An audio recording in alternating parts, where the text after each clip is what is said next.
गांव के छोटे से कोने में बसा हुआ था रमेश का घर। रमेश एक मेहनती किसान था, परंतु उसकी छोटी सी जमीन और मौसम की अनिश्चितताओं के कारण वह परिवार का भरण पोषण मुश्किल से कर पाता था।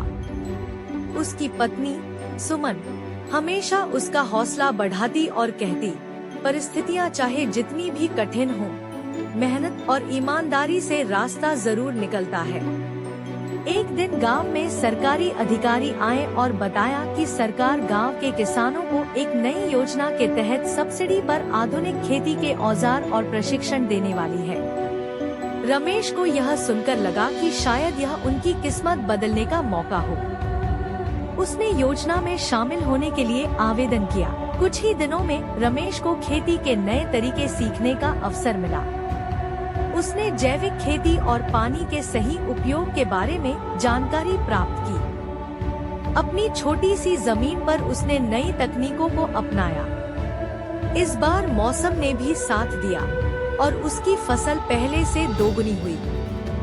जब फसल बेचने का समय आया तो रमेश ने सोचा कि क्यों न शहर जाकर अपनी फसल सीधे ग्राहकों को बेची जाए। उसने यह बात सुमन को बताई। सुमन ने कहा, यह जोखिम भरा हो सकता है, लेकिन कोशिश करनी चाहिए।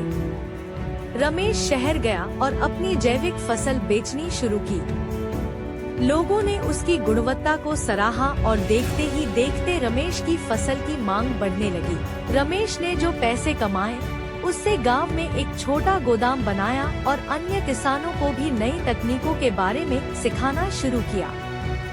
कुछ वर्षों में रमेश का गांव पूरी तरह बदल चुका था।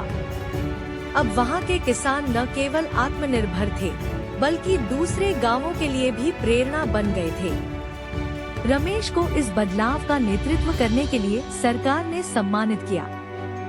पुरस्कार समारोह के दौरान रमेश ने कहा, सपने सिर्फ देखे नहीं जाते, उन्हें मेहनत और विश्वास से पूरा किया जाता है।